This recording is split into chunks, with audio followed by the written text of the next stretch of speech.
मित्रांनो, आयुष्यात कधी-कधी असा काळ येतो जिथे आपण प्रत्येक गोष्ट आपल्यासाठी अनुकूल होऊ लागते. वृश्चिक राशीच्या लोकांसाठी सध्या तसाच एक विशेष काळ सुरू होत आहे. अनेक दिवसांपासून जे अडथळे, अडचणी आणि मानसिक ताण होत होता, तो आता हळूहळू दूर होताना दिसतील. पण लक्षात ठेवा, यशाच्या उंबरठ्यावर उभे असताना एक छोटीशी चूक सुद्धा मोठं नुकसान करू शकते. म्हणूनच हा काळ जितका चांगला आहे, तितकाच सावध राहण्याचा देखील आहे. नंबर 1 आहे करिअरमध्ये मोठी संधी मिळणार. या काळात तुमच्या कामाची दखल घेतली जाईल. बराच काळ तुम्ही जे प्रयत्न करत होता त्याचे फळ आता मिळण्याची वेळ आली आहे. काहींना नवीन जबाबदारी मिळतील, तर काहींना पदोन्नतीची संधी मिळू शकते. जर तुम्ही नोकरी बदलण्याची विचार करत असाल तर चांगल्या ऑफर्स तुमच्याकडे येऊ लागतील. पण इथे सर्वात मोठी चूक म्हणजे कोणतीही ऑफर लगेच स्वीकारणे. पगार, कामाचे वातावरण, भविष्यातील वाढ याचा नीट विचार करा. कोणाच्याही बोलण्यावर विश्वास ठेवू नका. निर्णय घेऊ नका. स्वतःची खात्री करूनच पुढे जा. नंबर 2 आहे आर्थिक स्थितीत मजबूत होणार. आर्थिकदृष्ट्या हा काळ खूप सकारात्मक आहे. अचानक धनलाभ होण्याचे संकेत आहेत, जसे की जुने अडकलेले पैसे परत मिळणे, एखाद्या गुंतवणुकीतून फायदा होणे किंवा नवीन उत्पन्नाचा मार्ग मिळणे. काहींना व्यवसायातून मोठा फायदा होऊ शकतो. तर इथेच लोक चूक करतात की किती पैसा आला की लगेच खर्च करणे, अनावश्यक खरेदी, दिखावा व चुकीच्या ठिकाणी गुंतवणूक केल्यास नुकसान होऊ शकते. म्हणूनच पैशाचा योग्य वापर करा. बचत आणि योग्य गुंतवणूक यावर भर द्या. नंबर 3 आहे नात्यामध्ये सुधारणा होणार. घरात आणि नातेसंबंधांमध्ये जो तणाव होता तो आता कमी होईल. कुटुंबातील सदस्यांमध्ये पुन्हा एकदा जवळीक निर्माण होईल. जुने गैरसमज दूर होतील आणि प्रेम वाढेल. जर तुम्ही एखाद्या व्यक्तीसोबत दुरावा अनुभवत असाल तर तो पुन्हा संवाद सुरू होण्याची शक्यता आहे. पण इथे सर्वात मोठी चूक म्हणजे तुमच्या स्वतःचा अहंकार न सोडणे.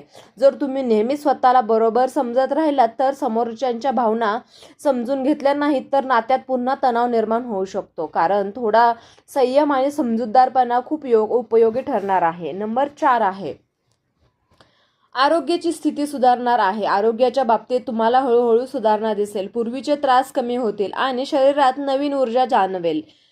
मानसिक ताणही कमी होईल, ज्यामुळे तुम्ही अधिक सकारात्मक राहाल. पण इथेच लोक मोठी चूक करतात, ती म्हणजे सुधारणा दिसतात स्वतःची काळजी घेणे सोडणे किंवा चुकीचा आहार व झोपेची कमतरता किंवा व्यायाम न करणे यामुळे तुम्हाला खूप मोठा त्रास वाढू शकतो. म्हणूनच नियमित दिनचर्या पाळा, पौष्टिक आहार घ्या आणि थोडा वेळ स्वतःसाठी काढा. नंबर 5 आहे नवीन कामाची सुरुवात फायदेशीर ठरेल. जर तुम्ही नवीन व्यवसाय, प्रोजेक्ट किंवा कोणतेही नवीन काम सुरू करण्याचा विचार करत असाल तर हा काळ तुमच्यासाठी खूप अनुकूल आहे. कारण तुमच्या मेहनतीला योग्य दिशा मिळेल आणि हळूहळू यशही मिळेल. विशेषतः म्हणजे जे लोक तुमची स्वतःचा व्यवसाय सुरू करू इच्छिता त्यांच्यासाठी ही योग्य वेळ आहे. पण इथे सर्वात मोठी चूक म्हणजे इतरांवर जास्त अवलंबून राहू नका. भागीदारी करताना कोणावरही विश्वास ठेवताना पूर्ण माहिती घ्या. स्वतःची जबाबदारी स्वतः घ्या आणि प्रत्येक गोष्टीवर लक्ष ठेवा, म्हणजे यश नक्कीच मिळेल. नंबर 6 आहे अचानक प्रवासाचे योग. या काळात अचानक प्रवासाचे योग दिसत आहे. हा प्रवास कामाच्या निमित्ताने, व्यवसायासाठी किंवा एखाद्या धार्मिक कारणांसाठी होऊ शकतो. काही लोकांना नवीन ठिकाणी जाण्याची संधी मिळेल, जिथे त्यांना नवीन लोक भेटतील आणि महत्त्वाचं म्हणजे संपर्काची निर्मिती होईल. हा प्रवास तुमच्यासाठी फायदेशीर ठरू शकतो आणि भविष्यात मोठ्या संधी सुद्धा उघडू शकतात. पण इथे एक मोठी गोष्ट म्हणजे तुमची मोठी चूक असणार आहे काहीच न तयारी करता प्रवासाला निघणे. कागदपत्र, आर्थिक व्यवस्था किंवा नियोजन नीट न करणे, नाहीतर छोट्या छोट्या चुका तुम्हाला त्रास देऊ शकतात. नंबर 7 आहे आत्मविश्वास वाढेल आणि ओव्हर कॉन्फिडन्स टाळा. या काळात तुमच्या आत्मविश्वासात खूप वाढलेला जाणवणार आहे. तुम्ही जे काही कराल त्यात यश मिळेल असा विश्वास तुमच्यात निर्माण होईल. त्यामुळे मोठे निर्णय घेण्याची हिंमतही येईल. आत्मविश्वास तुमच्या प्रगतीसाठी खूप महत्त्वाचा आहे. पण इथेच ओव्हर कॉन्फिडन्सची चूक होऊ शकते. जर तुम्ही इतरांचे मत ऐकले नाही किंवा स्वतःला सर्व काही माहीत आहे असे समजवले तर चुकीचे निर्णय होऊ शकतात. म्हणूनच आत्मविश्वास ठेवा, पण वास्तवाची जाणीवही ठेवा. नंबर 8 आहे शत्रूवर विजय मिळवून. जे लोक आतापर्यंत तुमच्या विरोधात काम करत होते किंवा तुमच्या प्रगतीत अडथळे आणत होते ते आता हळूहळू मागे पडतील. तुमची मेहनत आणि प्रामाणिकपणा तुम्हाला यशाच्या मार्गावर पुढे नेईल. काही लोक तुमच्यावर टीका करतील किंवा तुमची बदनामी करण्याचा प्रयत्न करतील, पण त्यांचा फारसा परिणाम तुम्हाला होणार नाही, कारण इथे सर्वात मोठी चूक म्हणजे तुमचं बदल घेण्याची किंवा प्रयत्न करणे. जर तुम्ही नकारात्मक विचारांमध्ये अडकून राहिलात तर तुमची ऊर्जा वाया जाईल.